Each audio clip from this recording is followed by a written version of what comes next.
السلام علیکم ورحمۃ اللہ وبرکاتہ۔ الحمد للہ وکفی وسلام علی عباده الذین اصطفى، اما بعد فقد قال اللہ تبارک وتعالی فی القرآن المجید والفرقان الحمید، فأعوذ باللہ من الشیطان الرجیم، بسم اللہ الرحمن الرحیم، الذی اعطى كل شیء خلقه ثم هدى، صدق اللہ مولانا العظیم۔ اللہم صل علی سیدنا و مولانا محمد وبارک وسلم کما تحب وترضى عدد ما تحب وترضى۔ محترم و مکرم ناظرین، حاضرین، سامعین، عزیزوں، بھائیوں، بزرگوں اور دوستوں، معزز خواتین، ہماری ماں بہنوں، رمضان شریف کا دوسرا عشرہ چل رہا ہے۔ اللہ رب العزت کا کرم اور احسان ہے کہ پروردگار نے یہ بہترین گھڑی عبادتوں کی، اللہ کی رضا حاصل کرنے کی، نفس کے کنٹرول میں لانے کی، نفسانی خواہشات سے بچ کر رہنے کی، ہمیں پروردگار اس کے ذریعے سے نصیحت عطا کر رہے ہیں، سبق عطا کر رہے ہیں، تو اللہ کا کرم اور احسان ہے۔ تو آئیے وجود باری تعالی اس موضوع پر کچھ ہم آپس میں تبادلہ خیال کریں۔ تو سنانا چاہتا ہوں کہ شک سے بچنا ہمارے لیے ضروری ہے۔ آج کی اس محفل میں وجود باری تعالی کے بارے میں چند باتیں آپ کے گوش گزار کرنی ہیں۔ ایک صاحب کہہ رہے تھے کہ آج کل نوجوانوں کا ذہن خراب کیا جا رہا ہے۔ یونیورسٹی کالجوں میں ان کو سائنس کی ایسی چیزیں پڑھائی جاتی ہیں کہ جن سے وہ دین کے معاملے میں شک میں پڑ جاتے ہیں۔ یہ شک انسان کے ایمان کو ضائع کر دیتا ہے۔ اس لیے اللہ رب العزت نے جب فرمایا ذالک الکتاب، تو پہلے فرمایا لا ریب فیہ، پھر فرمایا ھدی للمتقین۔ تو شک کی جڑیں پہلے کاٹیں۔ اب جس نوجوان کے دل میں شک ہو کہ جی پتہ نہیں کیا ہے اور کیا نہیں ہے، وہ کیا عبادت کرے گا، وہ کیا اللہ تعالیٰ کی معرفت پائے گا، نہیں، اس کی کوئی امید نہیں کر سکتے۔ آج کے زمانے میں دہریے چونکہ پڑھے لکھے ہونے کے باوجود دہریے ہیں۔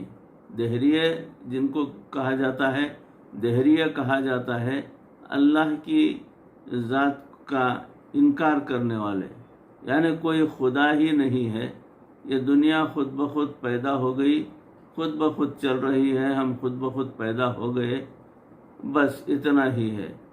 تو کوئی خدا نہیں ہے، یہ دنیا کو چلانے والا کوئی نہیں ہے، اور یہ تمام باتیں وہ نہیں مانتے، ان کو کہا جاتا ہے دہریے۔ اس لیے ان کی وجہ سے بہت فساد پھیلتا ہے۔ انہوں نے ایسے سوال تیار کیے ہوتے ہیں کہ عام نوجوانوں کے پاس اس کا جواب نہیں ہوتا۔ جب وہ سوال پوچھتے ہیں تو یہ بیچارے کنفیوز ہو جاتے ہیں۔